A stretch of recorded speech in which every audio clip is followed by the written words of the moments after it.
الحمد لله وحده لا شريك له، والصلاة والسلام على من لا نبي بعده ولا نبوة بعده ولا رسالة بعده، أما بعد. يقول الله سبحانه وتعالى في كلامه بعد أعوذ بالله من الشيطان الرجيم، بسم الله الرحمن الرحيم. إنا فتحنا لك فتحا مبينا، صدق الله العظيم. وقال النبي صلى الله تبارك وتعالى عليه وسلم: لا يبقى على ظهر الأرض بيت مدر ولا وبر إلا أدخله الله كلمة الإسلام بعز عزيز أو ذل ذليل إلى آخر الحديث،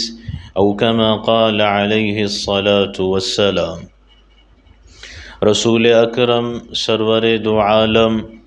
افصح العرب والعجم، سید ولد آدم، فخر بنی آدم، جان دو عالم، شان دو عالم، رحمت دو عالم، زینت بزم دو عالم، سیدنا و مولانا حبیبنا و حبیب ربنا حضرت محمد مصطفیٰ احمد مجتبی صلی اللہ تعالی علیہ وعلی آلہ وصحبہ وبارک وسلم کی سیرت طیبہ، آپ کی مقدس حیات، آپ کی پاکیزہ اور نورانی زندگی کا تذکرہ تسلسل کے ساتھ چلتے چلتے گزشتہ نشست میں واقعہ حدیبیہ کے ابتدائی واقعات اور بالکل شروع کے حالات اور تفصیلات کا بیان کیا گیا، جس میں اس بات کو ذکر کیا گیا کہ اللہ کے نبی علیہ السلام نے ایک خواب دیکھا کہ آپ عمرے کے ارادے کے لیے سفر کر کے اپنے ساتھیوں کے ساتھ، صحابہ کرام رضوان اللہ علیہم اجمعین کے ساتھ آپ عمرے کے لیے نکلے ہوئے ہیں، اور آپ بیت اللہ پہنچتے ہیں، طواف کرتے ہیں، زیارت بیت اللہ کرتے ہیں، یہاں تک کہ بیت اللہ کی چابی بھی آپ کے ہاتھ میں ہے۔ یہ خواب دیکھا ہے، اور آپ نے صبح اٹھ کر اور بیدار ہو کر صحابہ کے مجمع کے سامنے اس کا تذکرہ کیا، اور چونکہ ایک شوق تھا اور ایک بڑی دیر سے انتظار تھا کہ جو وطن جہاں پہ رہتے تھے اور جہاں زندگی گزرتی تھی صبح و شام، دن و رات، جس اللہ کے گھر کی زیارت اور طواف میں کوئی رکاوٹ نہیں تھی، وہاں محض اپنے دین و ایمان کی حفاظت کے لیے ہجرت کر کے اس مقام کو اور اس جگہ کو چھوڑ کے آنا پڑا۔ تو ہر ایک کا شوق تھا اور ہر ایک کو اس بات کا انتظار تھا، تو سارے تیار ہو گئے، اور پھر اللہ کے نبی علیہ السلام کے ساتھ یہ حضرات چلے ہیں۔ تو اب جب سفر شروع کیا اللہ کے نبی علیہ السلام نے، تو آپ نے سب سے پہلے اپنے گھر کے اندر ہی آپ نے غسل فرمایا، اور پھر آپ نے نئے کپڑے پہنے، زیب تن فرمائے، اور پھر آپ اپنی اونٹنی قصوہ پہ سوار ہوئے۔ اور اس سے پہلے ذکر ہوا کہ آپ نے عام اعلان فرما دیا کہ ساتھ میں جتنے ایمان والے قرب و جوار میں، اطراف و اکناف میں، دیہاتوں گاؤں میں رہنے والے وہ بھی چلے۔ کئی نے بہانے کیے، عذر تراشے، لیکن اس میں سے کچھ ایسے بھی ہیں دیہات کے جو ساتھ میں چلے۔ تو اس طرح اللہ کے نبی علیہ السلام کے ساتھ ایک تعداد تھی صحابہ کرام رضوان اللہ علیہم اجمعین کی، جن میں روایتیں مختلف ہیں، 700 تھے، 1400، 1500، 1525، 1600 تک کا تذکرہ ہے۔ زیادہ تر روایات میں 1400 کا تذکرہ ہے۔ تو 1400 کی کل تعداد آپ کے ساتھ ہے، اور آپ نکلے ہیں۔ آپ نے ذوالحلیفہ میں پہنچ کر احرام باندھا ہے، اور وہاں سے آپ آگے بڑھے، اور جتنا مجمع اور جتنا قافلہ آپ کے ساتھ ہے، سب کی زبانوں پہ تلبیہ کی صدائیں ہیں، اور تلبیہ ان کی زبانوں پہ جاری ہے۔ اور اس طرح اللہ کے نبی علیہ السلام آگے بڑھتے رہے۔ جب آپ آگے بڑھے تو آپ نے اپنی طرف سے بھی ایک آدمی کو بھیجا، اپنے ایک صحابی کو بھیجا، حضرت بشر ابن سفیان رضی اللہ عنہ۔ ان کو آپ نے اپنے مکۃ المکرمہ عمرے کے لیے پہنچنے سے پہلے ان کو آگے روانہ کر دیا۔ یعنی مقصد یہ تھا کہ چونکہ اگرچہ کہ ہمارا ارادہ کسی مقابلے کا یا کسی معرکے کا نہیں ہے، ہم تو صرف زیارت بیت اللہ اور طواف کے لیے جا رہے ہیں، لیکن چونکہ قریش کی طرف سے خطرہ ہر حال میں اور اندیشہ لگا تھا کہ کہیں یہ کوئی کارروائی نہ کریں اور اس موقع کو غنیمت سمجھ کر کوئی حملہ ایمان والوں پہ نہ کریں، تو آپ نے حضرت بشر ابن سفیان کو بھیجا کہ حالات سے باخبر رہو، اور قریش کی اگر کوئی کارروائیاں ہوں، آپس کی خفیہ میٹنگیں مشورے ہو، یا کوئی لشکر کو ترتیب دینا مقابلے کے لیے نکلنے کے حالات ہو، تو اسے ہمیں مطلع کر دینا اور باخبر کر دینا۔ تو حضرت بشر ابن سفیان رضی اللہ عنہ آگے نکلے اور اللہ کے نبی باقی صحابہ کے ساتھ آگے بڑھتے رہے۔ جب آپ آگے پہنچے ہیں تو راستے میں کچھ واقعات پیش آئے۔ یہ 1400 صحابہ کے قافلے میں جو واقعات پیش آئے، اس میں ایک واقعہ یہ ہے کہ صحابہ کرام رضوان اللہ علیہم اجمعین فرماتے ہیں کہ سفر تھا، اور پھر اس زمانے کے اعتبار سے لمبا سفر ہے۔ اب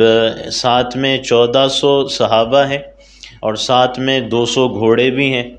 اور مزید اس کے علاوہ ان 200 گھوڑوں کے علاوہ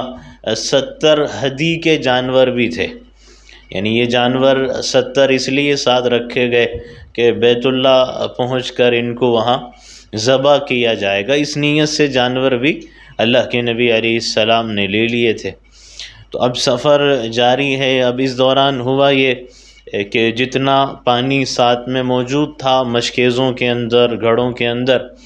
وہ پانی راستے میں استعمال ہوتے ہوتے اور اس سے سیراب ہوتے ہوتے تقریباً پانی ختم ہو گیا۔ جب پانی ختم ہوا تو اب ظاہر سی بات ہے کہ آس پاس کے کنویں تلاش کیے گئے، چشمے تلاش کیے گئے کہ کہیں آس پاس کوئی پانی کا انتظام ہو۔ تو گڑھے نظر آئے، اور جب ان گڑھوں کی طرف دیکھا تو گڑھوں کے اندر بھی بہت کم پانی موجود تھا۔ اب وہ پانی جو استعمال ہوتے ہوتے وہ بھی ختم ہوا، یہاں تک کہ بس یہ صحابہ فرماتے ہیں کہ ایک گڑھے کے اندر کچھ پانی تھا۔ اللہ کے نبی علیہ السلام اس گڑھے کے پاس پہنچ کر آپ ایک برتن کے اندر پانی لے کر آپ وضو فرما رہے تھے کہ اس دوران ہم بالکل آپ کے قریب پہنچ گئے، اور ہم نے عرض کیا یا رسول اللہ صلی اللہ علیہ وسلم، ہمارے پاس اس کے علاوہ کوئی پانی نہیں جو آپ کے برتن میں ہے، اس کے علاوہ کوئی پانی ہمارے پاس نہیں۔ یعنی مقصد یہ تھا کہ پانی ہمیں بھی وضو کے لیے چاہیے، پانی کی ضرورت غسل کے لیے پڑے گی، وضو کے لیے پڑے گی، اور پیاس بجھانے کے لیے پڑے گی۔ تو اللہ کے نبی سے اس بات کو عرض کیا تو اللہ کے نبی علیہ السلام نے حضرت سیدنا ناجیہ ابن جندب، یا ایک روایت میں سیدنا برا ابن عازب رضی اللہ عنہ کا تذکرہ، حضرت ناجیہ جو تھے ان کی ذمہ داری تھی کہ آپ نے 70 جو ہدی کے جانور ہیں یہ اس کی نگرانی کرنا، اس کی حفاظت کرنا اور اس کی پوری خبر گیری کرنا ان کی ذمہ داری تھی، اور انہی کو اللہ کے نبی نے ذمہ داری دی تھی کہ چونکہ جو ہدی کے جانور ہوتے تھے ان کے اندر ان کے گلے میں کچھ پٹے ڈالے جاتے تھے، چمڑے کا ٹکڑا وغیرہ، جو ایک علامت نشانی ہوتی تھی کہ اب ان کو کوئی ہاتھ نہیں لگا سکتا، اور ان کو کوئی اب اپنے خوراک اپنے کھانے کے لیے اس کو کوئی ذبح نہیں کر سکتا، یہ خالص قربانی کے لیے اور اللہ کے نام پر ہے۔ تو ان کی ذمہ داری لگائی تھی کہ قلادہ یعنی ان کے گردنوں میں پٹے تم ڈال دو۔ تو حضرت ناجیہ ابن جندب کو آپ نے یہ حکم دیا، یہ حضرت برا کو آپ نے فرمایا کہ یہ میرا ایک تیر ہے، اور اس کو لے کے اللہ کے نبی نے فرمایا کہ اس گڑھے کے اندر اس تیر کو گاڑ دو۔ یہاں روایتیں، یہ جو حدیبیہ کا واقعہ ہے، یہاں پہ اللہ کے نبی علیہ السلام کے معجزے کے طور پر جو پانی ظاہر ہوا اور جو پانی کے فوارے نکلے ہیں، اس میں 2 طرح کے واقعات ملتے ہیں۔ ایک تو یہ کہ آپ نے تیر دیا، یعنی ایک موقع ایسا آیا کہ وہاں پانی کی ضرورت پڑی تو آپ نے حضرت ناجیہ کو تیر دیا اور فرمایا کہ اس گڑھے کے اندر تیر گاڑ دو۔ انہوں نے گڑھے میں تیر گاڑا، اور جیسی گڑھے کے اندر تیر گاڑا اور اللہ کے نبی علیہ السلام نے اپنا مبارک ہاتھ اس کو لگایا تو وہاں سے پانی فوارے کی شکل میں ابلنا شروع ہو گیا، اور اس قدر پانی نکلا کہ صحابہ فرماتے ہیں کہ جو حضرت ناجیہ گڑھے میں تیر گاڑنے کے لیے گئے تھے تو ان کو بڑی مشکل سے اس گڑھے سے باہر نکالنا پڑا۔ خطرہ یہ تھا کہ کہیں یہ خود اس پانی کے اندر ڈوب نہ جائیں، اس قدر پانی جاری ہوا۔ اور جب پانی کے فوارے نکلے، پانی ابلنے لگا تو پھر صحابہ نے اپنے برتنوں میں پانی بھرا، اس سے وضو کیا، پانی پیا بھی، اور اپنے جانوروں کے پانی پلانے کا بھی اس سے انتظام کیا ہے۔ تو حدیبیہ کے موقع پہ دو طرح کے واقعات ملتے ہیں پانی کے بارے میں، ایک تو تیر کے بارے میں، اور پھر آگے ایک اور واقعہ ہے کہ کچھ فاصلے پہ پھر مزید پانی کی ضرورت پڑی تھی۔ اب بعض حضرات کہتے ہیں کہ واپسی پہ ہوا، بعض حضرات کہتے ہیں جاتے ہوئے ہوا، لیکن دو واقعات ہیں کہ پانی کی ضرورت پڑی، کم ہوا تو اللہ نے انتظام کیا۔ اس میں ایک واقعہ لکھا ہے کہ اللہ کے نبی علیہ السلام کو وضو کی ضرورت پڑی اور پانی اس موقع پر بھی کم تھا، تو اللہ کے نبی علیہ السلام نے برتن میں تھوڑے پانی میں اپنا مبارک ہاتھ رکھا تو اللہ تعالیٰ نے آپ کی انگلیوں کے درمیان میں سے پانی کے پانی کو چشمے اور فوارے کی صورت میں جاری کر دیا۔ تو یہ اللہ کی طرف سے قدرت کا، اس کے کرشمہ، اپنے نبی کے معجزے کا اظہار تھا۔ یہ جو پانی ظاہر ہوا ہے اللہ کے نبی علیہ السلام کے تیر کے ذریعے خاص طور سے، تو اس موقع پر حضرت اوس ابن خولہ رضی اللہ عنہ 1400 میں ایک صحابی رسول ہیں، تو چونکہ ساتھ میں یہ لکھا ہے کہ منافقوں کا سردار عبداللہ ابن ابی ابن سلول بھی ساتھ سفر میں تھا، تو وہ سامنے کھڑا ہے اور وہ خود ہی اپنی نگاہوں سے یہ منظر دیکھ رہا ہے کہ پانی نہیں تھا، نبی نے تیر دیا، اس تیر کو گڑھے میں گاڑا گیا، پانی کے فوارے نکل پڑے۔ تو حضرت اوس ابن خولہ نے کہا کہ عبداللہ ابن ابی، کیا تم اس منظر کو اپنی آنکھوں سے نہیں دیکھ رہے ہو؟ افسوس ہے تم پر کہ تم اس کے باوجود بھی اپنے اندر کا جو بغض و عداوت ہے تم اس کو چھپانے سے باز نہیں آتے، اور تمہارے اندر اب بھی عداوت اور دشمنی ہے۔ یعنی اللہ کے نبی علیہ السلام تو خیر چونکہ ظاہری طور پر اس لیے کہ وہ کلمہ پڑھتے تھے، اس لیے سلوک بھی ان کے ساتھ مسلمانوں جیسا تھا، لیکن صحابہ کو بھی اس بات کا احساس تھا، اللہ کے نبی کو بھی اس بات کا اندازہ تھا، لیکن سلوک مسلمانوں جیسا تھا۔ تو اس لیے بعض مرتبہ صحابہ اس سے یہ بات کہتے تھے اور اس بات کی طرف توجہ دلاتے، تو حضرت اوس نے کہا افسوس ہے تم پر، تم اپنی آنکھوں سے دیکھ رہے ہو۔ کیا دیکھ رہے ہو؟ یعنی اللہ کے نبی علیہ السلام کی یہ سچائی کا، صداقت اور حقانیت ہی کا تو اظہار ہے کہ پانی نہیں تھا اور اللہ نے اس تیر کے ذریعے پانی کو ظاہر فرما دیا ہے، تو تم اپنی آنکھوں سے حقیقت کو دیکھ رہے ہو، کیا اس سے پہلے تم نے ایسا منظر دیکھا ہے؟ تو جب حضرت اوس نے کہا کہ عبداللہ ابن ابی، کیا اس سے پہلے تم نے ایسا منظر دیکھا ہے جو حقیقت اس وقت تم آنکھوں سے دیکھ رہے ہو؟ کہنے لگا کہ ایسے مناظر میں نے ایک نہیں کئی مرتبہ دیکھے ہیں اور کئی جگہوں پہ دیکھے ہیں۔ یعنی پھر اس کا جو بغض و عداوت تھا پھر وہ اس جواب سے ظاہر ہو گیا کہ یہ کوئی بڑا کارنامہ نہیں ہے جو یہاں کر دیا گیا، میں نے ایسے کئی کارنامے، ایسے کئی واقعات دیکھے ہوئے۔ اللہ کے نبی علیہ السلام کو اس بات کی خبر ملی کہ عبداللہ ابن ابی نے یہ جملہ کہا ہے صحابہ کے ذریعے، تو آپ نے عبداللہ ابن ابی کو بلایا اور اس سے یہ پوچھا کہ عبداللہ ابن ابی، تم سچ سچ بتانا کہ تم نے اس طرح کا واقعہ اور کون سی جگہ پہ دیکھا ہے؟ تو کہنے لگا نہیں مجھ سے غلطی ہو گئی، میں نے ایسا کوئی واقعہ کہیں اور پہ، کوئی ایسا کرشمہ اور ایسا منظر حیرت انگیز میں نے کہیں پہ نہیں دیکھا، بس مجھ سے غلطی ہو گئی، آپ میرے لیے اللہ کی بارگاہ میں مغفرت کی دعا مانگیے۔ اور پھر چونکہ اس کے بیٹے تھے حضرت عبداللہ ابن عبداللہ، اور وہ مخلص صحابی رسول ہیں اور سچے صحابی ہیں، تو انہوں نے بھی عرض کیا یا رسول اللہ میرے باپ سے غلطی ہو گئی ہے، آپ مغفرت کی دعا کیجئے میرے باپ کے لیے۔ تو اللہ کے نبی علیہ السلام نے ان کے بیٹے کا خیال کیا، پاس و لحاظ کیا، اور آپ نے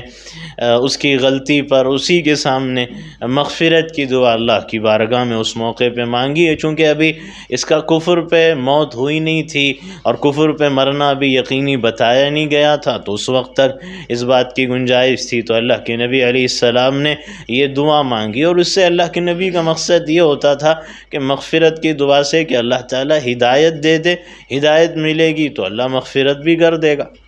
یہ مقصد اللہ کے نبی کا ہوتا تھا۔ تو اس طرح یہ واقعہ یہاں پہ پیش آیا۔ اللہ کے نبی علیہ السلام آگے بڑھے، اور جب آپ آگے بڑھے تو ایک جگہ تھی غدیر اسطات، تو غدیر اسطات پر پہنچ کر اللہ کے نبی کو خبر ملی، اور خبر آپ کو یہ ملی کہ قریش مکہ کو آپ کے سفر کی اطلاع مل چکی ہے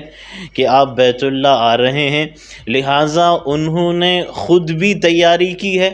اور آس پاس کے جو اطراف و اکناف کے قبیلے ہیں ان کو بھی تیار کیا ہے آپ کے مقابلے، آپ پر حملے اور آپ پر کارروائی کے لیے۔ اللہ کے نبی کو خبر ملی، اور یہ بھی پتہ چلا کہ قریش نے خاص طور سے احابیش، کچھ قبیلے تھے ان کو احابیش کہا جاتا تھا، یہ بنو عون ابن خزیمہ، بنو عون ابن خزیمہ، بنی حارث ابن عوف ابن کنانہ، یہ کچھ قبیلے تھے خاص، ان کو احابیش کہتے تھے۔ وجہ یہ تھی کہ ایک پہاڑ تھا مکے میں، اس کو حبشی پہاڑ کہتے تھے، تو وہ حبشی پہاڑ کے دامن میں یہ چند قبیلے اور قریش نے مل کر کچھ عرصہ پہلے ایک معاہدہ کیا تھا کہ جب تک راتوں کی تاریکیاں اور اندھیریاں باقی رہیں گی اور آتی جاتی رہیں گی، اور جب تک دنوں کی جگمگاہٹ اور اجالا اور روشنی باقی رہے گی، ہم اس وقت تک ایک جان و قالب بن کر ایک دوسرے کا ساتھ دیں گے اور ایک دوسرے کے لیے ہم مقابلہ کریں گے۔ یہ معاہدہ ان کا ہوا تھا حبشی پہاڑ کے دامن میں، اس لیے ان کو اشارہ کرتے ہوئے احابیش کہا گیا۔ اسی طرح پتہ یہ چلا کہ بنو ثقیف جو طائف کا رہنے والا قبیلہ تھا، ان کو بھی قریش نے تیار کر لیا ہے کہ تم بھی ہمارے ساتھ چلو، اور ہم نے کسی بھی طرح ہر حال میں محمد ابن عبداللہ اور ان کے ساتھیوں کو روکنا ہے بیت اللہ کی طرف آنے سے۔ تو یہ تیاری ہو چکی ہے، اس کی خبر اللہ کے نبی کو ملی، اور مزید یہ بھی خبر ملی کہ ایک تو غدیر اسطات سے یہ خبر ملی کہ قریش کے جو لوگ ہیں وہ آگے ایک جگہ تھی ذی طویٰ،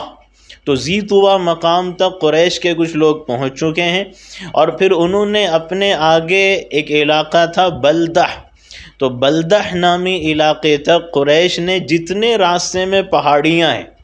تو ہر پہاڑی پہ قریش نے اپنا ایک ایک آدمی بٹھا دیا ہے، مختلف فاصلوں پر اپنے ایک ایک آدمی کو بٹھا دیا۔ مقصد کیا تھا کہ وہ پوری طرف سے اللہ کے نبی ایمان والوں کے قافلے کو کور کرنا چاہتے تھے،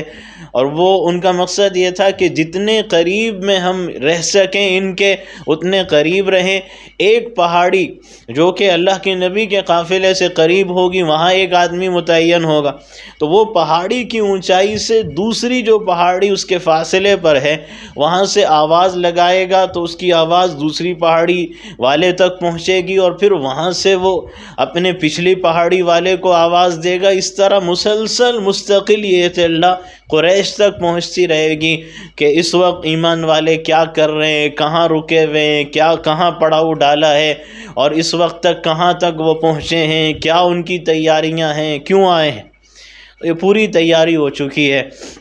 اس کی خبر اللہ کے نبی علیہ السلام کو ملی، اور جب یہ خبر اللہ کے نبی علیہ السلام کو ملی تو تب آپ نے صحابہ کرام رضوان اللہ علیہ مجمعین سے آپ نے مشورہ کیا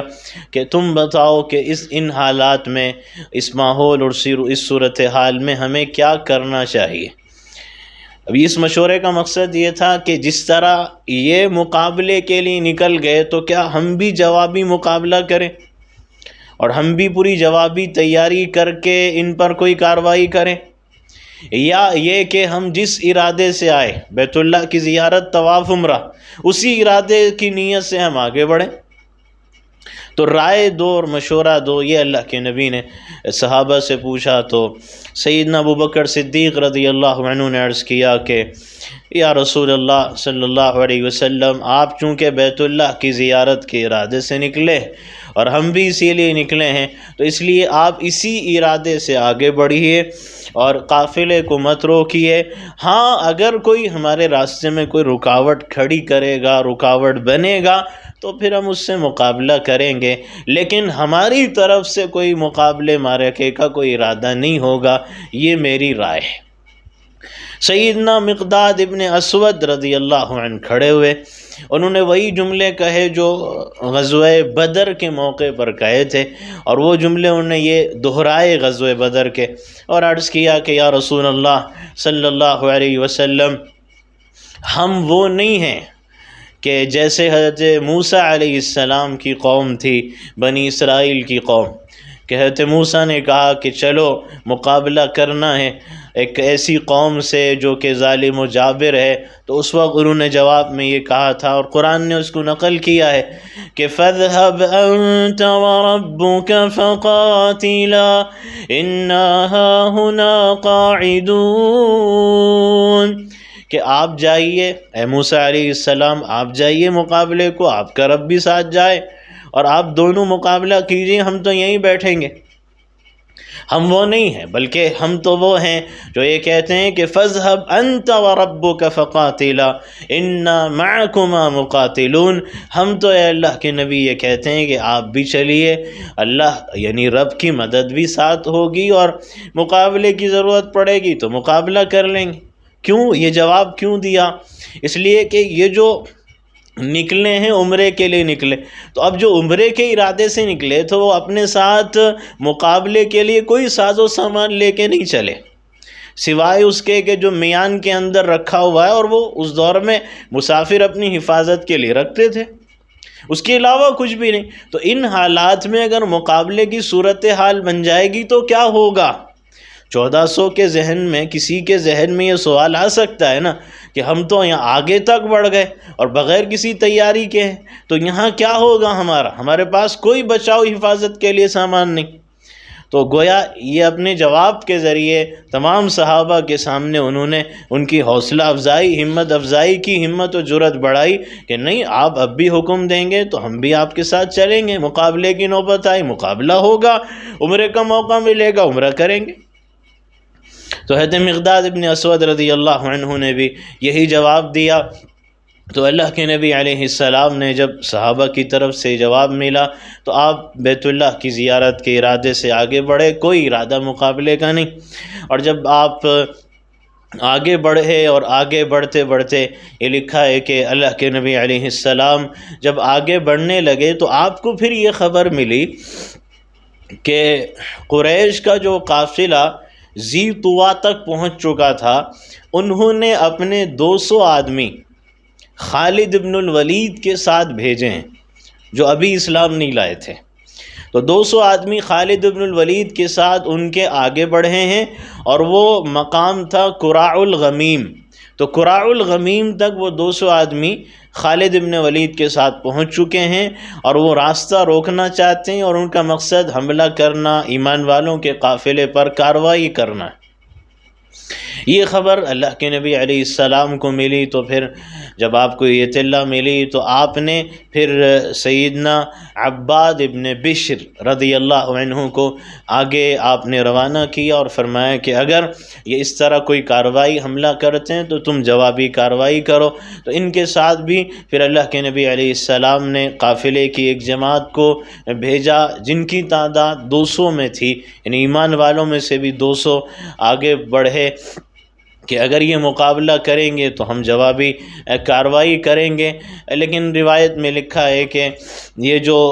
خالد بن الولید کے ساتھ جو 200 سوار آئے تھے اور قرع الغمیم تک پہنچے تھے، انہوں نے ابتدا میں مقابلے کی کوشش کی، لیکن ایمان والوں کے اس قافلے نے جس ہمت اور جرأت کا مظاہرہ کیا تو وہ اس کی تاب نہیں لا سکے اور مقابلے کا جواب نہیں دے سکے، اور نتیجے میں یہ ہوا کہ ان میں کے کئی آدمی فرار ہوئے اور کچھ کو ایمان والوں نے گرفتار کر لیا، کچھ کو ایمان والوں نے قید کر لیا، جس کے نتیجے میں باقیوں نے راہ فرار اختیار کی اور واپس وہ مکے کی طرف چل پڑے۔ اور پھر اس کے بعد یہ ہوا کہ یعنی ایک دو کوششیں کی ہیں قریش کے لوگوں نے کہ ڈر بٹھایا جائے، خوف، ایک رعب، دبدبہ، ہیبت بٹھائی جائے، کسی طرح یہ وہیں رک جائیں، آگے بڑھنے کی ان کی ہمت اور جرأت نہ ہو۔ پھر اس کے بعد لکھا ہے کہ پھر مزید لوگ آئے، مکرز ابن حفص ایک شخص تھا، اس کے ساتھ پھر انہوں نے 50 آدمیوں کو بھیجا، 50 سواروں کو بھیجا کہ یہ جو پہلے والے تھے وہ تو خیر مقابلہ نہیں کر سکے، تو ان کا مقصد یہ تھا کہ ہم پھر بھیجیں گے، ہم کیوں اپنی شکست اور ہار تسلیم کریں۔ تو ان کے جو سردار پیچھے موجود تھے انہوں نے کہا کہ تم ڈر کے کیوں آ گئے، اس طرح تو ان کی ہمت، جرأت، حوصلہ بڑھ جائے گا۔ تو مزید 50 آدمیوں کے ساتھ بھیجا، لیکن یہ جو 50 آدمیوں کے ساتھ مکرز ابن حفص آیا، یہ بھی پھر مقابلہ نہیں کر سکے، اور پھر نتیجہ یہ ہوا کہ وہ بھی بھاگنے پہ مجبور ہوئے اور ان میں سے بھی 12 آدمیوں کو گرفتار کیا گیا۔ یہ نتیجہ اس صورتحال میں ہوا۔ تو اس کی وجہ سے یہ جو ایک دو واقعات پیش آئے، تو ان واقعات کی وجہ سے قریش کے اوپر ایک رعب، ایک خوف، ایک دبدبہ، ایک ہیبت بیٹھنے لگی۔ لیکن اس کے باوجود بھی اگرچہ کہ تیسری مرتبہ پھر انہوں نے کوئی قافلہ، کوئی لشکر، کوئی دستہ بھیجا تو نہیں ہے، لیکن ان کا اصل مقصد یہ تھا کہ ہم نے ان کو بیت اللہ آنے نہیں دینا اور ہم نے ان کو عمرہ طواف کسی قیمت پہ کرنے نہیں دینا ہے۔ تو اس کے لیے پھر انہوں نے کوششیں کی ہے، اور کوششیں یہ کی کہ مقابلہ تو نہیں کر سکے، لہٰذا اب انہوں نے اپنے آدمی بھیجنے شروع کی کہ اللہ کے نبی علیہ السلام سے ہمارے آدمی، ہمارا جو قاصد وہ پہنچے اور ان سے بات کرے۔ بات کرنا کیوں ہے؟ اس لیے نہیں کہ صرف کوئی صلح ہو جائے اور پھر آپ بیت اللہ کا طواف کر لیں، ہماری جان بچ جائے، یعنی مقصد یہ تھا کسی طرح ان کو واپس کرو۔ تو اب سب سے پہلے انہوں نے یہ لکھا ہے کہ سب سے پہلے تو بدیل ابن ورقہ خزاعی سے اللہ کے نبی کی ملاقات ہوئی راستے میں، اور پھر اس کے بعد مکرز ابن حفص سے بات چیت ہوئی۔ بدیل ابن ورقہ یہ بنو خزاعہ کا آدمی ہے، سب سے پہلے یہ اللہ کے نبی علیہ السلام سے ملا۔ ابھی مکرز ابن حفص قریش کا قاصد نکل چکا تھا، لیکن اس سے پہلے بدیل ابن ورقہ اللہ کے نبی کے پاس پہنچا جو بنو خزاعہ کا سردار ہے۔ اور بنو خزاعہ یہ وہ قبیلہ ہے جو اگرچہ کہ ان میں کے اکثر مشرک تھے، کچھ مسلمان تھے، اکثر مشرک تھے، لیکن یہ شروع سے مسلمانوں کا ہمدرد اور دوست قبیلہ رہا ہے۔ تو بدیل ابن ورقہ مکرس کے پہنچنے سے پہلے اللہ کے نبی سے ملے، اور جب یہ اللہ کے نبی سے ملے بدیل ابن ورقہ، یہ آگے مسلمان ہوئے، اس وقت مسلمان نہیں تھے۔ یہ خیر چونکہ ہمدردی تھی اللہ کے نبی مسلمانوں کے ساتھ، خیر یہ پہنچے تو اللہ کے نبی علیہ السلام کو دیکھا کہ آپ نے پڑاؤ ڈالا ہوا ہے، تو بدیل ابن ورقہ نے کہا کہ آپ یہاں کس لیے آئے اور کس ارادے سے آئے؟ تو اللہ کے نبی نے اپنے اس ارادے کا اظہار فرمایا، اور آپ نے بتایا کہ بدیل ابن ورقہ اگر تم سے ہو سکے تو تم بھی قریش کو خبر پہنچا دو کہ یہ جو بار بار دستے اور سوار اور لشکر بھیج رہے ہو ہمیں روکنے کے لیے اور ہم پہ حملے کے لیے، ان کی کوئی ضرورت نہیں، کیونکہ ہم کوئی مقابلے کے لیے آئے ہی نہیں ہیں جو تم ہم پہ کوئی کارروائی کرو۔ ہمارا مقصد وہی جو آپ نے شروع سے بتایا کہ ہم زیارت اور طواف اور عمرے کے لیے آئے ہیں اور واپس ہم یہاں سے چلے جائیں گے، ہمارا اس کے علاوہ کوئی مقصد نہیں ہے۔ اور اگر تم سے ہو سکے بدیل ابن ورقہ تو تم واپس جا کر قریش کو بھی یہ بات بتا دو۔ تو یہ لکھا ہے کہ مکرس کے پہنچنے سے پہلے بدیل ابن ورقہ بڑی تیزی سے پہنچے، اور پہنچ کر قریش کو انہوں نے خبر دی، مکرس کو انہوں نے بھیجا ہے قریش نے، انہوں نے اس سے پہلے خبر دی اور یہ کہا کہ میں محمد ابن عبداللہ کے پاس سے آ رہا ہوں، میری محمد ابن عبداللہ سے ملاقات ہوئی ہے، اور انہوں نے اپنے آنے کا مقصد زیارت اور بیت اللہ کا طواف بتایا ہے، عمرہ کریں گے واپس چلے جائیں گے۔ تو اس لیے میری رائے مشورہ بھی یہی ہے کہ جو آدمی امن و امان اور پورے اطمینان کے ساتھ کسی اور ارادے سے آیا ہی نہیں ہو سوائے عمرے کے ارادے کے، تو تمہیں اس کا راستہ چھوڑ دینا چاہیے اور اس کو عمرے کی اجازت دے دینا چاہیے۔ تو قریش کے اندر جو اوباش قسم کے، آوارہ قسم کے جو نوجوان تھے، انہوں نے کہا کہ بدیل یہ باتیں ہمیں مت سناؤ، ہم یہاں تمہاری باتیں اور تمہاری فریادیں اور سفارشیں سننے کے لیے نہیں بیٹھے ہوئے۔ لیکن باقی جو سردار قسم کے قریش تھے، انہوں نے بدیل ابن ورقہ کی بات پہ توجہ دی۔ انہوں نے کہا کہ یہ بات تو ٹھیک ہے کہ وہ بیت اللہ کی زیارت اور طواف کرنے کے ارادے سے آئے، ان کا مقصد کوئی مقابلے کا نہیں ہے، لیکن بات یہ ہے بدیل ابن ورقہ کہ اگر اس طرح ہم ان کو کھلے عام علل اعلان بیت اللہ کے طواف زیارت کی اجازت دے دیں گے تو پھر ہمیشہ کے لیے عرب کو یہ کہنے کا موقع مل جائے گا کہ وہ لوگ جو کہ قریش کے مخالف تھے، یعنی جن میں ایک زمانے سے مقابلے معرکے چلے آ رہے تھے، اب وہ اتنے دباؤ میں آ گئے، اب وہ غزوہ خندق کی شکست کے بعد اتنے دباؤ میں آ گئے، اتنا ڈر گئے، اتنا رعب ان پہ بیٹھ گیا ایمان والوں کا کہ ان کے اپنے شہر میں ان کے مخالف آئے، ان کے دشمن آئے، کھلے عام ان کی نگاہوں کے سامنے دن دہاڑے طواف کر کے چلے گئے اور کسی میں ہمت نہیں ہوئی کہ ان کو روک سکے۔ تو یہ تو ہمارے لیے بڑے عار اور ندامت اور شرمندگی کی بات ہے، اور ایسا ہم برداشت نہیں کر سکتے اور ایسی شرمندگی کو ہم گوارا نہیں کر سکتے۔ تو خیر انہوں نے یعنی اس بات سے انکار کر دیا کہ ہم بیت اللہ کے طواف کے لیے تمہاری سفارش پہ آنے کی اجازت دیں، ہم اس کی اجازت نہیں دے سکتے۔ خیر انہوں نے چونکہ اپنے آدمی کو بھی بھیجا تھا بات کرنے، مکرز ابن حفص کو، تو خیر مکرز ابن حفص پہنچا، اس کو اسی لیے بھیجا ہے کہ واپس بھیج دو اور کچھ نہیں، اس کے علاوہ کوئی مقصد ہی نہیں تھا۔ مکرز ابن حفص پہنچا اور اس نے بات کی کہ آپ واپس چلے جائیے۔ اللہ کے نبی علیہ السلام نے فرمایا وہی بات جو آپ دہراتے رہے ہر ایک کے سامنے کہ ہم طواف زیارت کے لیے آئے، اجازت دو، ہمارا راستہ چھوڑ دو۔ تو مکرز ابن حفص نے یہی پیغام پھر قریش کو اللہ کے نبی علیہ السلام کا پہنچایا، اور مکرز ابن حفص نے جب پیغام پہنچایا تو جیسے بدیل کے سامنے قریش نے انکار کیا، مکرز کے سامنے بھی انکار کر دیا۔ اب مکرز ابن حفص کے بعد یوں سمجھیں کہ تیسرا شخص قریش کی طرف سے، دوسرا شخص جس کی اللہ کے نبی سے بات ہوئی ہے وہ ہے حلیس ابن علقمہ۔ یہ تھا احابیش کا سردار، 3 قبیلوں کا سردار۔ تو ان کو، اس آدمی کو بھی قریش نے بھیجا تھا حلیس ابن علقمہ کو کہ جاؤ تم بھی ذرا بات کر کے آؤ، یعنی کسی طرح یہ واپس چلے جائیں۔ تو حلیس ابن علقمہ کنانی آیا، مکرز ابن حفص جب آیا تھا اللہ کے نبی کے پاس تو آپ نے اس کو دیکھ کے صحابہ سے فرمایا تھا کہ یہ بڑا دھوکے باز اور فاجر قسم کا، مکار قسم کا آدمی ہے۔ لیکن جب حلیس ابن علقمہ کو بھیجا اور وہ آنے لگا، اللہ کے نبی کو خبر ملی کہ حلیس آ رہا ہے بات کرنے کے لیے، تو آپ نے صحابہ سے فرمایا کہ حلیس بڑا مذہب پرست آدمی ہے، اور یہ مذہبی جو نشانیاں ہوتی ہیں، جو مذہب کی یادگار اور علامتیں ہوتی ہیں، یہ اس کا بڑا احترام کرنے والا آدمی ہے۔ لہٰذا تم ایک کام کرنا، جیسی حلیس سامنے آئے نا، یہ جتنے ہدی کے جانور ہیں قربانی کی نیت سے جو لائے گئے، یہ سامنے اس کے کھڑے کر دینا۔ جب سامنے کھڑے کر دو گے اور گردنوں میں پٹے بھی پڑے ہوئے ہوں گے، اور پھر ایک کوہان جو اونٹنیوں کی تھی، اس کوہان کی دائیں طرف اشعار ہوتا تھا، یعنی دائیں طرف ایک نشان ہوتا تھا، وہ بھی ایک نشانی تھی کہ یہ قربانی کے ہے،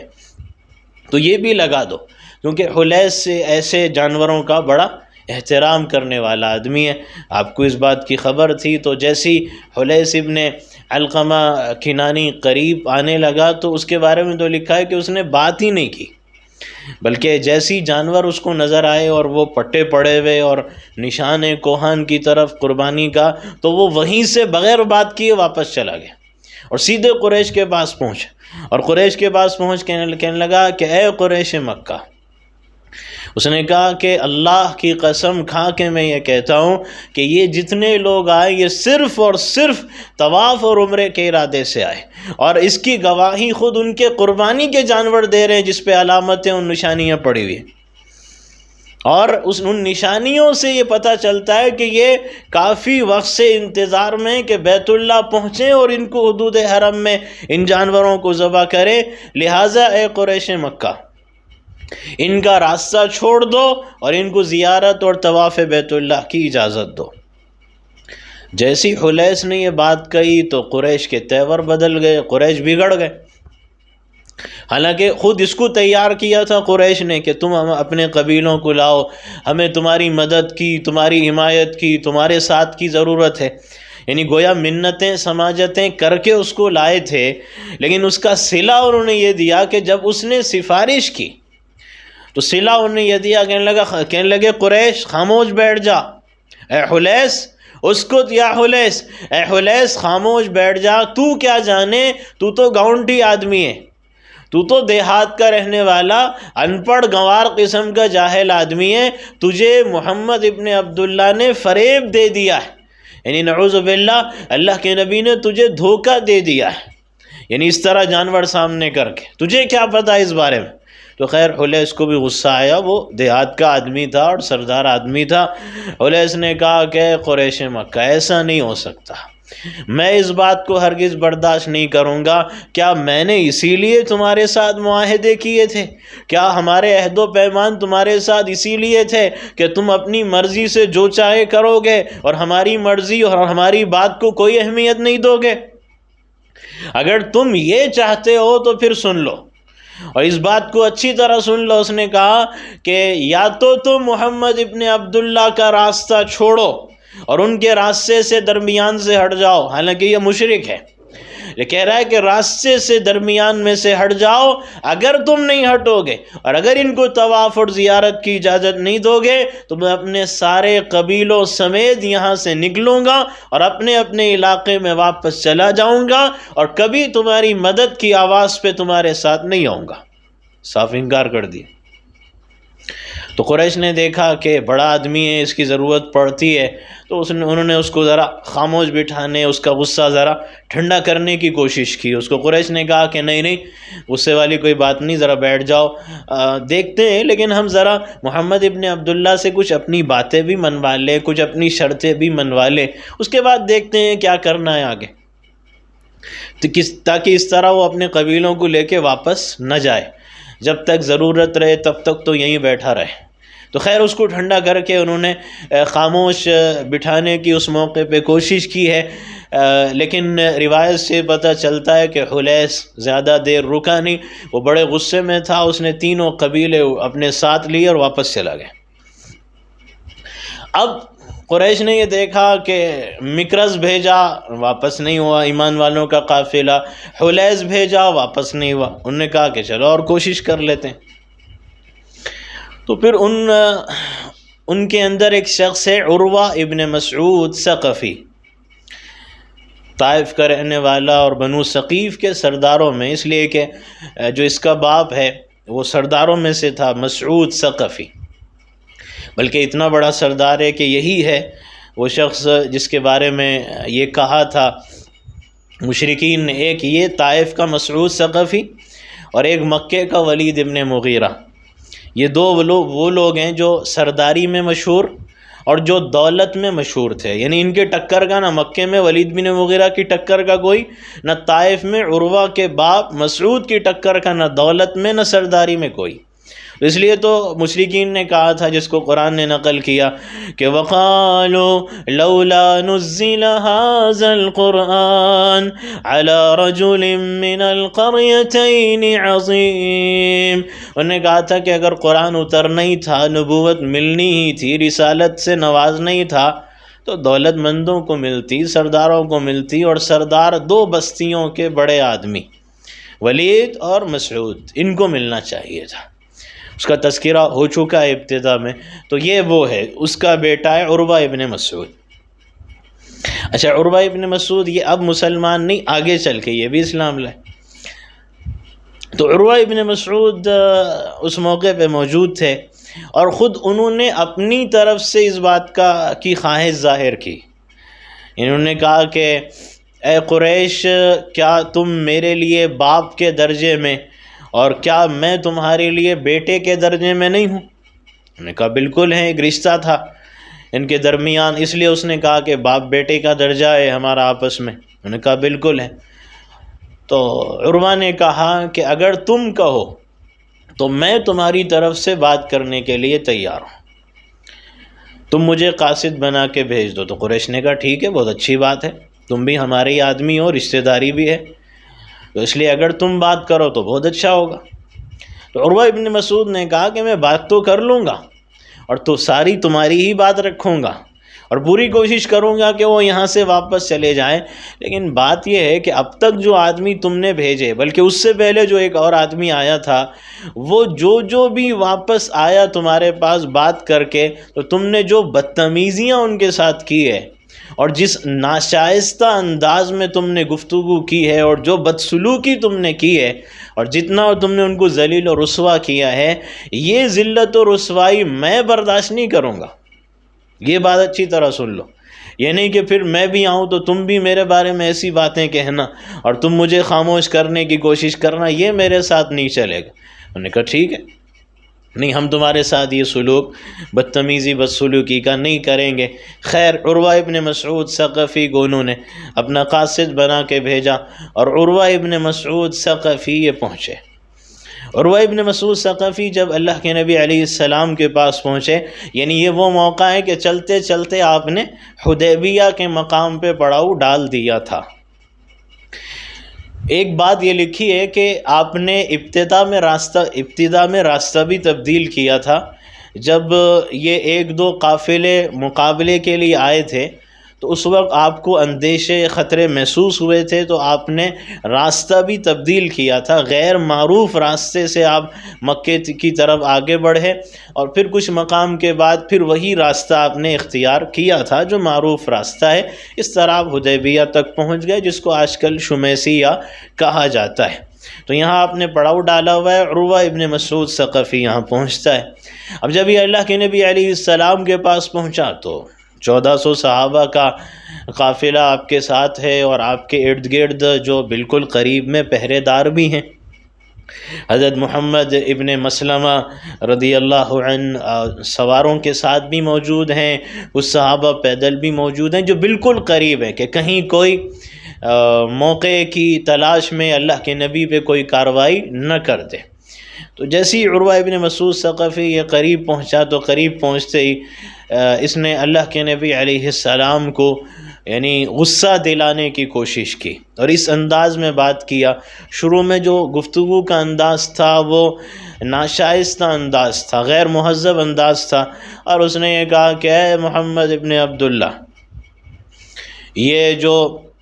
تمہارے ساتھ جتنے لوگ آئے ہوئے ہیں یہ وہ لوگ ہیں نا کہ اگر قریش نے تم پہ حملہ کیا اور اگر تمہاری جان پہ کوئی خطرہ ہوا اور پھر ان کو بھی یہ ڈر ہوا کہ کہیں ہماری جان ان کی حفاظت میں نہ چلی جائے، تو یہ سارے جتنے آپ نے مختلف قوموں کے لوگ جمع کیے ہیں یہ سب آپ کا ساتھ چھوڑ کے بھاگ جائیں گے۔ یہ جو اب قریب میں پہرے دار بن کے کھڑے، محافظ بن کے کھڑے، یہ غداری کر کے اور دھوکے بازی کر کے آپ کو چھوڑ کے بھاگ جائیں گے۔ یہ وہ لوگ ہیں جو آپ کے ساتھ کھڑے ہوئے ہیں اور انہی کی وجہ سے آپ نے اپنی قوم کی مخالفت مول لی ہے۔ آپ خود یہ سوچئے کہ آپ نے اپنی قوم کی جو مخالفت، عداوت، دشمنی مول لی ہے، یہ کیسے لوگوں کی وجہ سے مول لی ہے جو کہ اجنبی ہیں۔ ان میں کئی وہ لوگ ہیں کہ جو آپ کی اپنی قوم اور وطن کے نہیں، اجنبی لوگ، پردیسی لوگ، لیکن آپ نے ان کی وجہ سے پوری قوم کی مخالفت مول لی ہے۔ بھلا آپ یہ بتائیے کہ کیا اجنبیوں کی وجہ سے بھی کوئی اپنی قوم سے مخالفت کرتا ہے اور اپنی قوم کے خلاف چلتا ہے؟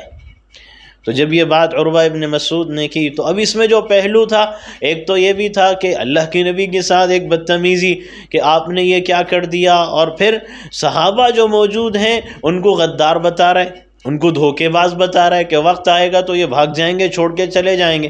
تو سیدنا ابوبکر صدیق رضی اللہ عنہ قریب میں موجود تھے۔ حضرت ابوبکر غضبناک ہو گئے، غصے میں آ گئے اور کہنے لگے کہ عروہ اپنے باطل معبود لات کی خبر لے، اپنے باطل معبود لات کی خبر لے۔ کیا تو یہ سمجھتا ہے کہ ہم اللہ کے نبی کو چھوڑ کے بھاگ جائیں گے؟ ایسا ہرگز نہیں ہو سکتا۔ جب تک ہماری جان میں جان باقی رہے گی، زندگی کی آخری سانس باقی رہے گی، ہم نبی کی حفاظت کرتے رہیں گے، تو اپنے باطل معبود کی خبر لے۔ تو غصے میں آئے اور اس انداز میں اس کو جواب دیا۔ تو اس نے پہچانا نہیں شروع میں کہ کون ہے، چونکہ پہچانے نہیں گئے تھے، لوہے کی ٹوپی پہنی ہوئی تھی اور لباس لوہے کا موجود تھا، وہ اپنی حفاظت کے لیے تھا۔ اس نے پہچانا نہیں تو پوچھا کون ہو؟ تو کہنے لگے کہ ابو بکر ہوں۔ تو خیر نام سے پہچان گیا، کہنے لگا کہ تمہارا میرے اوپر ایک احسان ہے، اگر وہ احسان نہیں ہوتا تو میں ابھی اسی وقت تمہارا فیصلہ کرتا اور تمہارا کام تمام کر دیتا۔ تم نے مجھ پہ ایک احسان کیا تھا زمانے جاہلیت میں، وہ مجھے یاد ہے، اس احسان کی وجہ سے میں تمہیں چھوڑتا ہوں۔ اور احسان یہ تھا کہ کسی موقع پر اس عروہ ابن مسعود کو دیت کے لیے اونٹوں کی ضرورت پڑی تھی، تو اس موقع پہ اس نے لوگوں سے مدد مانگی، تو کسی نے 1 اونٹ دیا، کسی نے 2 اونٹ دیا، اور حضرت ابوبکر نے اس موقع پہ 10 اونٹ دیے، جس کی وجہ سے اس کا مسئلہ حل ہوا، ورنہ بات جان تک جاتی تھی۔ تو چونکہ جان اس کی بچی ہے تو اس نے احسان کو یاد رکھا اور خاموش ہوا۔ یہ جب بات کر رہا تھا عروہ ابن مسعود ثقفی، تو بات کرتے کرتے اللہ کے نبی سے گفتگو چل رہی ہے، بات چیت چل رہی ہے، اور چلتے چلتے ایک عرب کا ایک انداز ہوتا تھا، اور وہ انداز یہ لکھا ہے کہ 2 طرح کے لوگ ہوتے تھے جو اس طرح کرتے تھے۔ ایک تو یہ کہ محبت ہے اور نرمی ہے، تو نرمی محبت کے اظہار کے طور پہ بھی عرب کے لوگ جب بات کرتے تھے کسی آدمی سے تو بار بار داڑھی کے بال پکڑتے تھے، یعنی داڑھی کے بالوں کو بار بار ہاتھ لگاتے تھے ایک محبت کے اظہار کے طور پہ۔ اور بعض مرتبہ جو برابر کے لوگ ہوتے تھے، برابر کا آدمی اپنے ہم مرتبہ آدمی، اپنے ہم عمر آدمی سے بات کرتا تھا تو وہ بھی بات بات میں داڑھی کے بالوں کو بار بار ہاتھ لگاتا تھا، بات کرتا تھا، ایک طریقہ تھا ان کے پاس۔ تو عروہ ابن مسعود اللہ کے نبی سے بات کر رہا ہے اور بار بار آپ کے داڑھی مبارک کے بالوں کے قریب ہاتھ لے جاتا ہے اور آپ کے داڑھی مبارک کو پکڑتا ہے اور اس طرح بار بار بات کر رہا ہے اپنی۔ تو حضرت مغیرہ ابن شعبہ رضی اللہ عنہ بالکل قریب میں موجود ہیں، وہ یہ منظر دیکھ رہے ہیں۔ تو بات کی حد تک تو ٹھیک ہے، لیکن جب بار بار آپ کے مبارک داڑھی کے بال پکڑنے لگا، ہاتھ لگایا، تو ان کو یہ گوارا نہیں ہوا کہ یعنی ان کا یہ تصور تھا کہ یہ ایک مشرک ہے اور ایک ناپاک ہاتھ ہے، تو یہ نبی کے مبارک اور پاکیزہ داڑھی کو کیوں ہاتھ لگا رہا ہے۔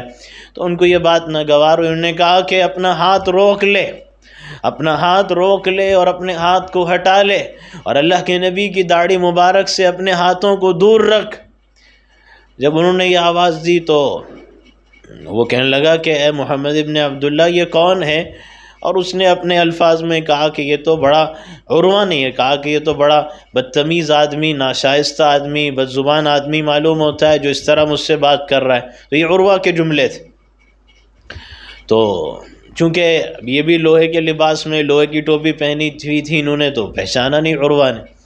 تو اللہ کے نبی علیہ السلام نے فرمایا کہ یہ تمہارا بھتیجا مغیرہ ابن شعبہ ہے، کیونکہ رشتہ داری میں بھتیجے کا ایک رشتہ بنتا تھا عروہ ابن مسعود کے ساتھ حضرت مغیرہ کا، تو اللہ کے نبی نے اسی کا ذکر کیا۔ تو جیسی حضرت مغیرہ ابن شعبہ کا نام لیا تو خیر اس کو یاد آ گیا، اور پھر اس نے ایک زمانے جاہلیت کی بات تھی وہ اس کو یاد آ گئی، تو اس نے حضرت مغیرہ ابن شعبہ سے ایک زمانے جاہلیت کا ایک واقعہ یاد دلاتے ہوئے کہا کہ اے غدار، تو میرے ساتھ اس طرح بات کر رہا ہے جبکہ عکاظ کے مقام پر ابھی میں نے تجھ پہ احسان کیا تھا، اور وہ زمانہ زیادہ دور نہیں، بالکل قریب کا زمانہ ہے جب میں نے تیری غداری کے داغ زمانے جاہلیت کے دھوئے تھے۔ اب وہ ہوا یہ تھا کہ بات زمانے جاہلیت کی ہے، تو اب جو بھی غداری ہوئی ہے جو غلطی ہوئی ہے وہ زمانہ کفر و شرک کی ہے جو حضرت مغیرہ ابن شعبہ سے ہوئی، اور ہوا یہ تھا کہ مقوقس جو مصر کا بادشاہ تھا اس کے پاس کچھ طائف کے علاقے کا جو قبیلہ تھا بنو ثقیف کے کچھ لوگ ہدیے تحفے لے کر مصر جا رہے تھے۔ انہوں نے کہا چلو مصر جا رہے ہیں تو وہاں کے بادشاہ سے بھی ملیں گے، تو ساتھ میں کچھ گفٹ ہدیے تحفے لے کے جاؤ، بادشاہ سے ملنا ہے تو کچھ خوش ہو جائے گا، کچھ ایک تعلق رابطہ قائم اور مضبوط ہو جائے گا۔ تو اب یہ سارے ہدیے تحفے لے کے کون جا رہے ہیں؟ بنو ثقیف کے لوگ جا رہے تھے۔ اب بنو ثقیف کے لوگ جانے لگے تو مغیرہ ابن شعبہ کی رشتہ داری تھی بنو ثقیف سے، یہ تھے نہیں بنو ثقیف کے، لیکن چونکہ رشتہ داری تھی تو اس موقع پہ زمانہ جاہلیت کا واقعہ، عروہ ابن مسعود ثقفی بھی وہاں موجود تھا، تو اپنے چچا سے جو کہ قریبی نہیں دور کا چچا ہے، مغیرہ ابن شعبہ نے کہا کہ چچا مجھے اجازت دو، یہ قافلہ جا رہا ہے بادشاہ کے پاس، میں بھی جاؤں گا۔ تو عروہ نے کہا تم مت جاؤ، تم بنو ثقیف کے آدمی نہیں ہو، یہ یہاں پہ تو تمہیں اپنا رشتہ دار بتائیں، کہیں ایسا نہ ہو وہاں جا کے اجنبیت کا اظہار کر دے، تو اس لیے مت جاؤ۔ کافی روکا عروہ نے خود مغیرہ ابن شعبہ کو، لیکن انہوں نے اصرار کیا تو عروہ نے اجازت دے دی، ٹھیک ہے اصرار ہے تو چلے جاؤ۔ تو خیر مغیرہ ابن شعبہ چلے گئے بنو ثقیف کے ان ساتھیوں کے ساتھ، اب پہنچے مقوقس شاہ مصر کے پاس تو سب ملے۔ تو جب سب ملے تو اب بادشاہ نے پوچھا، وجہ سوال کی یہی ہو سکتی ہے کہ مصر کے بادشاہ نے اس سے پہلے دیکھا نہ ہو مغیرہ کو، اور کیونکہ اس قافلے کے ساتھ تو یہ اس سے پہلے آئے نہیں تھے، اب آئے، تو اس نے پوچھا کہ یہ تمہارے ساتھ کون ہے آدمی؟ انہوں نے کہا نہیں ہمارے قبیلے کا آدمی نہیں ہے، یہ دوسرے قبیلے کا آدمی۔ اب جب یہ بات انہیں کہی تو اب بادشاہ نے خیر ٹھہرایا، مہمان نوازی میزبانی کی، بادشاہ نے خود واپسی میں ہدیے تحفے دے کر واپس بھیجا، لیکن مغیرہ ابن شعبہ کا کوئی خیال نہیں ہوا، جتنا خیال میزبانی اکرام ان کا ہوا، ان کا کوئی اکرام اعزاز نہیں ہوا۔ اور پھر جب یہ ہوا تو پورے قبیلے والوں نے دیکھا یعنی ان کا انداز یہ تھا کہ دیکھو بادشاہ نے ہمارے ساتھ کیسا اعزاز کیا اور کیسے اکرام کا سلوک کیا، اور تمہارے ساتھ کوئی خیال نہیں کیا اس لیے کہ تم ہمارے قبیلے کے آدمی نہیں تھے۔ تو مغیرہ ابن شعبہ کو اپنی ذلت و رسوائی سب کے سامنے محسوس ہوئی، تو اب وہ ذلت و رسوائی کا احساس تھا، وہ احساس جاگا۔ تو خیر جب واپسی ہوئی ہے مصر سے تو راستے میں ہوا یہ کہ مغیرہ ابن شعبہ کہتے ہیں کہ جاہلیت کا زمانہ تھا، کفر و شرک کا زمانہ تھا، انتقام کی ایک آگ تھی کہ مجھے ذلیل کیا، میں رسوا ہوا سب کے سامنے۔ اب یہ جائیں گے نا طائف جائیں گے، مکہ جائیں گے، 13 آدمی تھے یہ بنو مالک ابن نویرہ کے، تو یہ 13 آدمی یہ جائیں گے مکہ طائف، تو ہر ایک کے سامنے کہتے پھریں گے کہ مصر کے بادشاہ نے ہمارا اکرام کیا، ہم کو ہدیے دیے، اس کو کچھ نہیں دیا، تو میری ذلت و رسوائی ہمیشہ ہر جگہ ہوگی۔ تو اس لیے خیر کہتے ہیں کہ انتقام کی آگ تھی، زمانے جاہلیت تھا، تو واپس جب آنے لگے تو خیر چونکہ اس زمانے میں عرب کے یہاں تو خیر ایک عام عادت تھی، رواج تھا شراب نوشی کا، تو واپسی کا موقع تھا اور محفل لگی اور سب نے شراب کے جام لا لیے اور سب شراب پینے لگے۔ انہوں نے کہا مغیرہ تم بھی پی لو، تو خیر کہتے ہیں کہ میں نے کہا سر میں درد ہے، میں نہیں پی سکتا، تم پی لو، اور میں نے سب کو پلایا، یہاں تک کہ جب سب مدہوش ہو گئے تو پھر میں نے سب پر اپنے انتقام کی آگ کو نکالا اور انجام تک پہنچا دیا۔ اب یہ جو جانے گئی ہیں 13 آدمیوں کی، تو خیر اس طرح میری جو انتقام کی آگ تھی وہ تو بجھ گئی، لیکن واپس جب میں آیا تو ظاہر سی بات ہے کہ اس قبیلے کے لوگ تھے، خاندان تھا، ایک علاقہ تھا، بستی تھی طائف کے اندر، وہ بسے تھے، تو ان میں ایک انتقام کی آگ بھڑکی، اور جب ان میں انتقام کی آگ بھڑکی تو انہوں نے کہا کہ نہیں اب ہم تو مغیرہ ابن شعبہ کا فیصلہ کریں گے، اور ہم یہ اس طرح تو اس کو یوں نہیں چھوڑیں گے، اور ہم اس کی جان کے بدلے میں جان لیں گے۔ انہوں نے یہ بات کہی تو خیر عروہ ابن مسعود کے سامنے یہ بات آئی کہ تمہارے بھتیجے نے یہ کیا ہے، تو عروہ ابن مسعود نے وہ احسان یاد دلائے اس موقع پر مغیرہ ابن شعبہ کو کہ تم بھول گئے میں نے تمہاری جان بچانے کے لیے اونٹوں کے ذریعے دیت ادا کی، یعنی رقم، پیسہ، اونٹ خریدنا، پوری قیمت سب میرا لگا، جس کی وجہ سے تمہاری جان چھوٹی، تم وہ احسان بھول گئے میرا۔ تو وہ احسان کو اس موقع پہ یاد دلایا۔ پھر یہ ہوا تھا کہ مغیرہ ابن شعبہ نے، خیر یہ ہوا، ان سے یہ غلطی ہوئی، اور پھر اس کے بعد اللہ تعالیٰ نے کسی طرح ان کے دل کے اندر اسلام لانے کی خواہش پیدا کر دی، ایمان لانے کا شوق پیدا ہو گیا، اور وہ جتنا یعنی جو 13 آدمی تھے، خیر وہ تو انجام کو پہنچے، وہ 13 آدمی جو تھے ان کے پاس ہدیے تھے، تحفے تھے وہ شاہی خزانوں کے، تو وہ سب کچھ تھا، مال و دولت، ظاہر سی بات ہے کہ اب ان کے حوالے اور ان کے قبضے میں ہے۔ تو یہ سب کچھ لے کر کچھ روز کے بعد ان کے پاس موجود تھا، سب کچھ لے کے جان بچاتے چھپاتے رہے، یہاں تک کہ دیت ادا ہونے کا موقع تھا، یہ ادا ہو گئی تھی۔ یہ اللہ کے نبی علیہ السلام کے پاس پہنچے اور کہنے لگے اشہد ان لا الہ الا اللہ و اشہد انک رسول اللہ، تو کلمہ پڑھا، اسلام میں داخل ہوئے اور کہنے لگے کہ یہ مال و دولت تھا میرے قبضے میں اور یہ آپ کے حوالے ہے۔ تو اس موقع پہ یہ لکھا ہے کہ سیدنا ابو بکر صدیق رضی اللہ عنہ، حضرت مغیرہ جب اسلام لائے تھے تو حضرت ابو بکر بھی اس موقع پہ موجود تھے، تو انہوں نے ان سے پوچھ لیا کہ مغیرہ کیا تم بھی مصر گئے تھے؟ تو شاید اس کی وجہ یہی رہی ہوگی کہ حضرت ابو بکر کو خبر ملی تھی کہ ایسا قافلہ یہاں سے گیا ہے، اتنے آدمی جا رہے ہیں مصر، اسی وجہ سے حضرت ابو بکر نے پوچھا کہ کیا تم مصر گئے؟ تو انہوں نے کہاں گیا تھا؟ تو وہ تمہارے ساتھی کہاں ہیں باقی جو تمہارے ساتھ تھے؟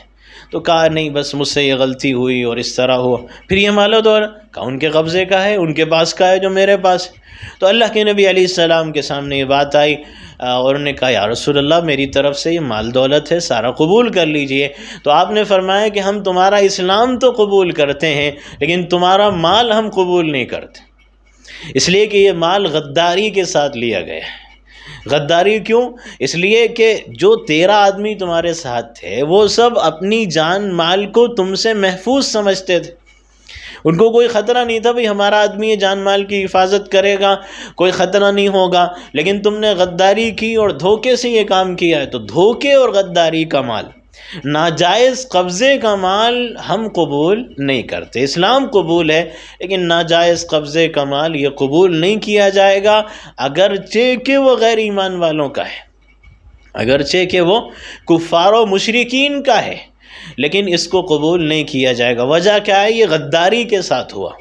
مقابلے اور معرکے کی بات اور ہوتی ہے، غداری کی بات اور ہوتی ہے۔ تو دھوکے بازی کے ساتھ، غداری کے ساتھ لیا ہوا مال، اس کو اسلام نے کسی قیمت پہ قبول نہیں کیا۔ اور پھر اس طرح حضرت مغیرہ ابن شعبہ رضی اللہ عنہ اسلام لائے تھے، تو یہ عروہ ابن مسعود ثقفی اس موقع پہ اللہ کے نبی علیہ السلام سے بات کر رہے، اور یہی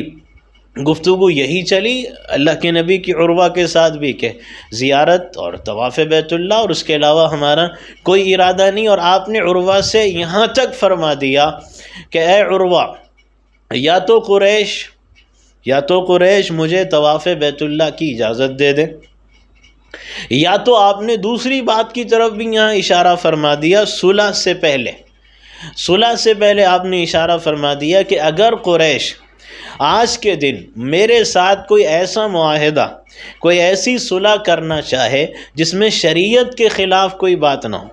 اور جس صلح کے اندر رشتہ داریوں کا احترام ہوتا ہو، اور جس صلح کے اندر اللہ کے جو شعائر ہیں، یادگار اور نشانیاں، ان کی تعظیم باقی رہے، تو میں ایسی صلح اور معاہدے کے لیے بھی ان کے ساتھ تیار ہوں۔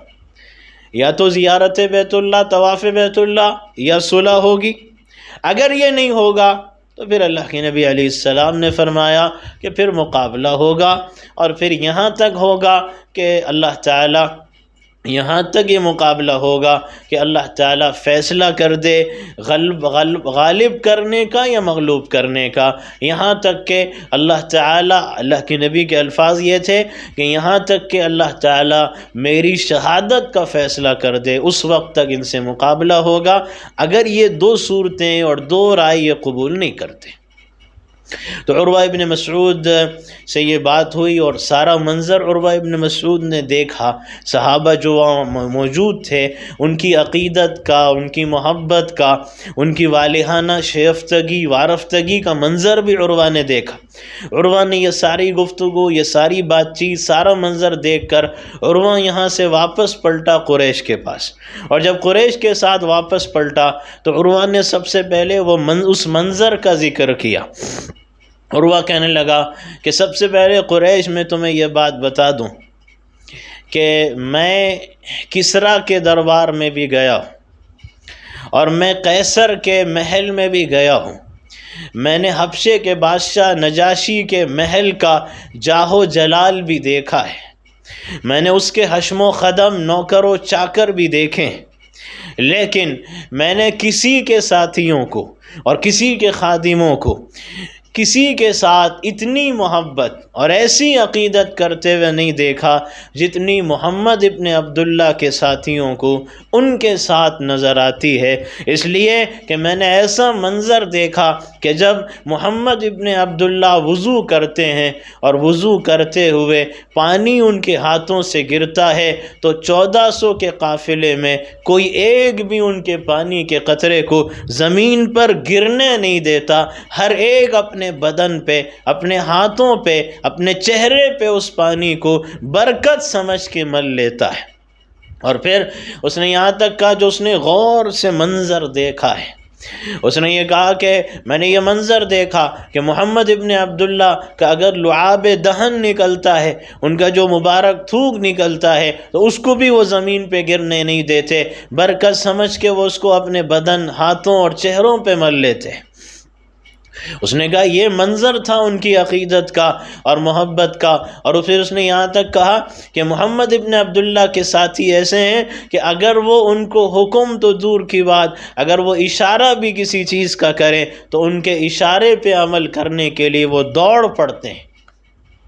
تو ساری اس نے منظر کشی کی، صحابہ کی عقیدت کی اور صحابہ کی محبت کی کہ ایسی عقیدت، ایسی محبت کا منظر میں نے صحابہ کے اندر دیکھا ہے۔ تو یہ وہ لوگ نہیں ہیں جو ساتھ چھوڑ کے چلے جائیں گے، یعنی یہی تھا نا عروہ جس نے کہا تھا کہ یہ جو آپ لے کے آئے یہ ساتھ چھوڑ کے بھاگ جائیں گے،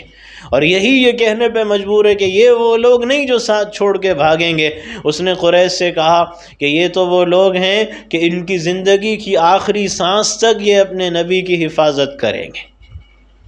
ان کے اندر ایسی عقیدت، ایسی محبت اور جانی ساری اپنے نبی کے ساتھ ہے۔ اور پھر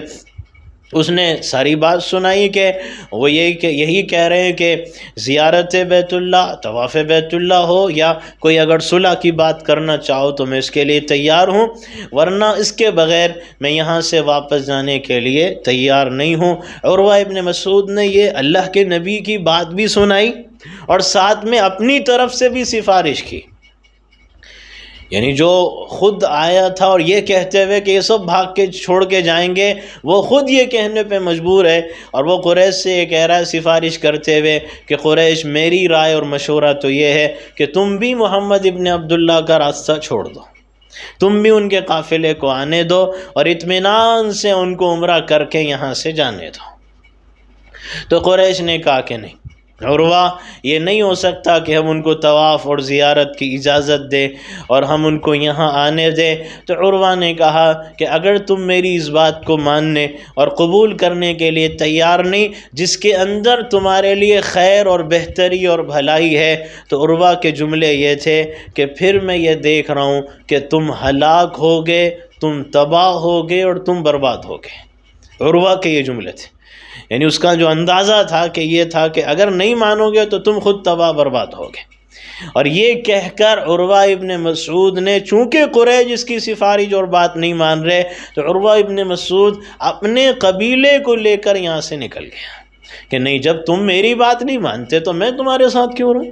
اور میں تمہارا ساتھ کیوں دوں۔ اس طرح سفارش عروہ نے بھی کی، لیکن قریش نے اس بات سے بھی انکار کیا۔ لیکن آگے چل کے اگرچہ کہ قریش نے طواف کرنے نہیں دیا، لیکن پھر قریش کی مقابلے کی بھی ہمت، وہ جو شروع میں ایک دو بھیج دیا تھا سوار دستے، اس کے علاوہ ان کی ہمت مقابلے کی بھی نہیں ہوئی۔ آگے اللہ نے پھر ان کے دلوں میں رعب ڈالا، دبدبہ ہے بڑھ ڈالی۔ اس کی وجہ بنیادی یہ ہے کہ ایک تو شروع میں جو ایک دو قافلے آئے اور پھر وہ مقابلہ نہیں کر سکے، بھاگ گئے، تو وہ بھی ایک خوف خطرہ تھا۔ اور دوسرا یہ کہ وہ جو احابیش کا سردار 3 قبیلوں کے ساتھ آیا تھا، اس کی بات نہیں مانی، وہ بھی نکل کے چلا گیا۔ اب پھر تیسرا عروہ، یہ اس کا قبیلہ ساتھ میں تھا، اس کی بات نہیں مانی، یہ بھی نکل کے چلا گیا۔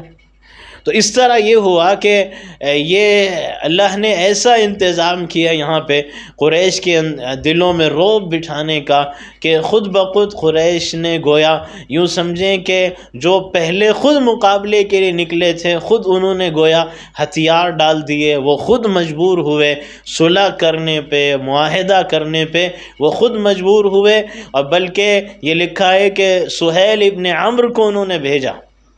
سہیل ابن عمرو کو انہوں نے بھیجا، اور یہ کہتے ہوئے بھیجا کہ جاؤ، ہمارے کچھ آدمی اس سے پہلے ہم نے بھیجے تھے، وہ گرفتار کر لیے ایمان والوں کے قافلے نے، لہٰذا ہمارے ان کچھ آدمیوں کو رہا کرا کے آؤ۔ تو ہے سہیل ابن عمرو، یعنی وہ جو اجازت ہی نہیں دیتے، واپس بھیجنا چاہتے ہیں ڈرا دھمکا کے، وہ خود آ رہے ہیں سفارشیں کرنے کہ نہیں، محمد ابن عبداللہ، وہ جو ہمارے آدمی گرفتار ہوئے ان کو چھوڑ دیا جائے، ان کو رہا کر دیا جائے۔ تو اللہ کے نبی نے فرمایا کہ ہمارے 10 آدمی ہیں، اور وہ 10 آدمی وہ تھے مسلمانوں میں کہ جو مکے کے اندر تھے، ایمان والے تھے، لیکن وہ ہجرت کر کے نہیں آ سکے تھے، مجبور ہونے کی وجہ سے ان کو روک لیا گیا تھا۔ تو اللہ کے نبی علیہ السلام نے فرمایا کہ وہ جو تمہاری قید میں، تم ان کو رہا کر دو، ہم انہیں بھی رہا کر دیں گے۔ تو پھر اللہ کے نبی علیہ السلام نے ان کو رہا کیا، انہوں نے ان کو رہا کیا۔ اس طرح پھر اس کے بعد آگے مزید بات ہوئی، مزید سفارشیں ہوئیں، اور پھر اس کے بعد صلح حدیبیہ کا معاہدہ ہوا، اور پھر باقاعدہ شرائط طے کی گئی، جس کا تذکرہ انشاءاللہ آئندہ آئے گا۔ حق جل شانہ ان باتوں کو سمجھنے اور اس پر عمل کرنے کی توفیق عطا فرمائے۔ وآخر دعوانا ان الحمد للہ رب العالمین۔